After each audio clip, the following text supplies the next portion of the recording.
WordPad एक basic word processor है जो माइक्रोसॉफ्ट विंडोज के लगभग सभी वर्जन में शामिल होता है। ये नोटपैड से अधिक उन्नत होता है, लेकिन माइक्रोसॉफ्ट वर्ड से सरल होता है। ये एक टेक्स्ट एडिट करने वाला प्रोग्राम है जिसका उपयोग डॉक्यूमेंट को बनाने और एडिट करने के लिए किया जा सकता है। नोटपैड के विपरीत वर्डपैड में रिच फॉर्मेटिंग और ग्राफिक्स शामिल किए जा सकते हैं और आप तस्वीरों या अन्य डॉक्यूमेंट के साथ भी ऑब्जेक्ट को लिंक या एम्बेड कर सकते हैं। वर्डपैड शुरू करने के लिए स्टार्ट पर क्लिक कीजिए। विंडोज एक्सेसरीज के लिए बाईं तरफ स्थित अल्फाबेटिकल सूची पर नीचे स्क्रॉल कीजिए। ड्रॉप डाउन सूची से वर्डपैड को सिलेक्ट कीजिए।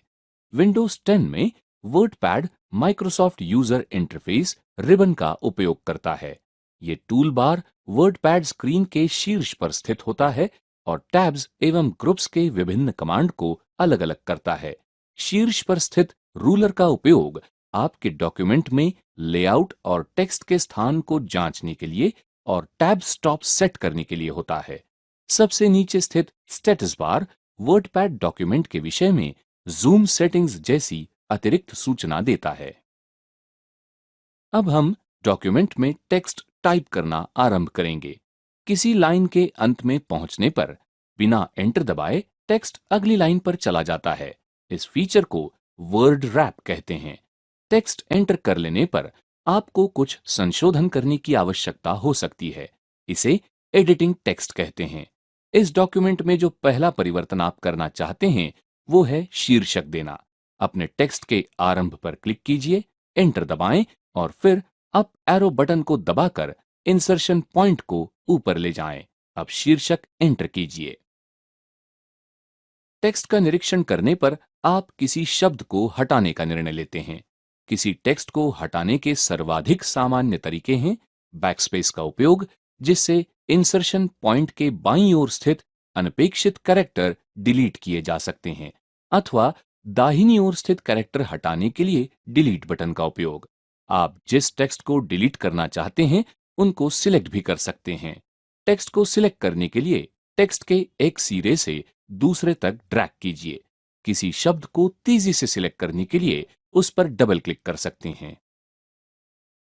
अब हम डॉक्यूमेंट के स्वरूप का आकर्षण बढ़ाएं। आप शीर्षक को मार्जिन्स के बीच में सेंटर करना चाहते हैं, कैरेक्टर बड़े करना चाहते हैं और कैरेक्टर को अन्य रंग में प्रदर्शित करना चाहते हैं। फॉर्मेट के इफेक्ट लगाने के पूर्व आपको पहले उस टेक्स्ट को सिलेक्ट करना होगा जिसे आप फॉर्मेट करना चाहते हैं। चूंकि आप पूरे शीर्षक को सिलेक्ट करना चाहते हैं, अतः आप पूरी लाइन को तेजी से सिलेक्ट करने के लिए बाईं मार्जिन पर क्लिक कर सकते हैं। फिर होम टैब पर पैराग्राफ समूह से सेंटर आइकन पर क्लिक कीजिए। आप देख सकते हैं कि शीर्षक लाइन के केंद्र में चला जाता है। शीर्षक के स्वरूप को और भी आकर्षक बनाने के लिए आप फॉन्ट साइज बढ़ा सकते हैं। फॉन्ट साइज का तात्पर्य छपे हुए कैरेक्टर की ऊंचाई और चौड़ाई से है।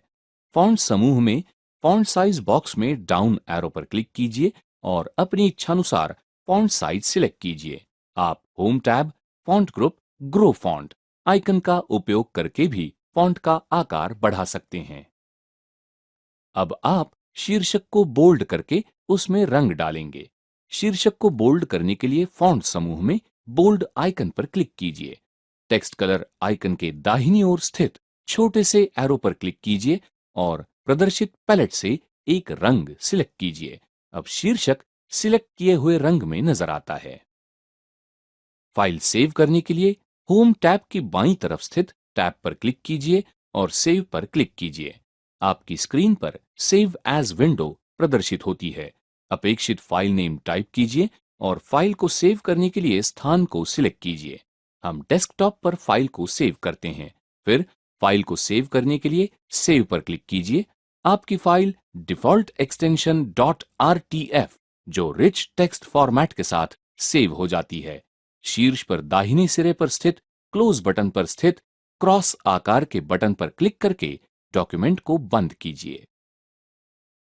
आप डेस्कटॉप पर डॉक्यूमेंट आइकन को देख सकते हैं। ध्यान दें कि शॉर्टकट आइकन में प्रदर्शित होने वाले एरो का प्रतीक इस आइकन पर नजर नहीं आता है। ऐसा इसलिए क्योंकि फाइल वास्तव में डेस्कटॉप फोल्डर में स्टोर हुई है और ये आइकन किसी अन्य स्थान पर स्टोर किए गए ऑब्जेक्ट का शॉर्टकट नहीं है। इस फाइल को खोलने के लिए फाइल के आइकन पर डबल क्लिक कीजिए। फाइल खुल जाती है और वर्क स्पेस में प्रदर्शित होती है। फाइल का नाम प्रोग्राम के नाम के पहले टाइटल बार में नजर आता है और विंडोज टास्क बार में खुली हुई एप्लीकेशन के लिए एक बटन प्रदर्शित होता है। अब हम वर्डपैड के कुछ अतिरिक्त फीचरों के बारे में सीखें। विशिष्ट कैरेक्टरों को फाइंड या रिप्लेस करने के लिए होम टैब पर एडिटिंग समूह से फाइंड पर क्लिक कीजिए। प्रदर्शित विंडो के फाइंड व्हाट बॉक्स में अपनी सर्च के मानदंड निर्दिष्ट कीजिए और फाइंड नेक्स्ट पर क्लिक कीजिए। यदि आप किसी टेक्स्ट को दूसरे टेक्स्ट से रिप्लेस करना चाहते हैं तो एडिटिंग समूह से रिप्लेस पर क्लिक कीजिए। अपनी सर्च की विशिष्टताएं निर्दिष्ट कीजिए और रिप्लेस विथ बॉक्स में नए टेक्स्ट को एंटर कीजिए। फिर रिप्लेस पर क्लिक कीजिए। मूल शब्द डॉक्यूमेंट में जितनी बार आया है हर बार उसे रिप्लेस करने के लिए रिप्लेस ऑल पर क्लिक कीजिए। आप अपनी सर्च के पूरे शब्द को खोजने के लिए मैच होल वर्ड ओनली के सामने स्थित बॉक्स पर चेक करके और अपनी सर्च में कैपिटल और स्मॉल लेटर का ध्यान रखने के लिए मैच केस पर क्लिक करके अपने सर्च को शुद्ध कर सकते हैं। जिस टेक्स्ट को आप किसी अन्य लोकेशन पर ले जाना चाहते हैं उसे कट करने के लिए टेक्स्ट को सिलेक्ट कीजिए और फिर क्लिपबोर्ड समूह से कट पर क्लिक कीजिए। किसी टेक्स्ट को किसी अन्य स्थान पर लगाने के लिए यानी कॉपी करने के लिए टेक्स्ट को सिलेक्ट करके कॉपी पर क्लिक कीजिए। जिस टेक्स्ट को आपने कट या कॉपी किया है उसे पेस्ट करने के लिए जहां टेक्स्ट को पेस्ट करना है उस स्थान पर इंसर्शन पॉइंट रखें और फिर पेस्ट पर क्लिक करें। क्विक एक्सेस टूल बार पर स्थित अनडू आइकन पर क्लिक करके आप अपने कार्य को अनडू कर सकते हैं।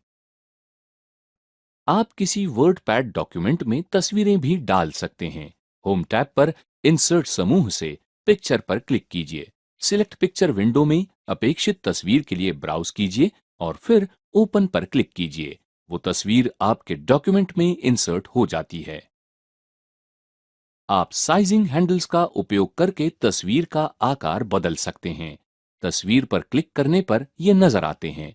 किनारे स्थित हैंडल आपको ऊंचाई और चौड़ाई एक साथ बदलने की सुविधा देते हैं, जबकि बगल की हैंडलों का उपयोग करके केवल ऊंचाई या चौड़ाई ही बदली जा सकती है। किसी तस्वीर को डिलीट करने के लिए सुनिश्चित कीजिए कि उसे सिलेक्ट किया है और फिर डिलीट की दबाएं। अब वर्डपैड डॉक्यूमेंट को सेव कीजिए।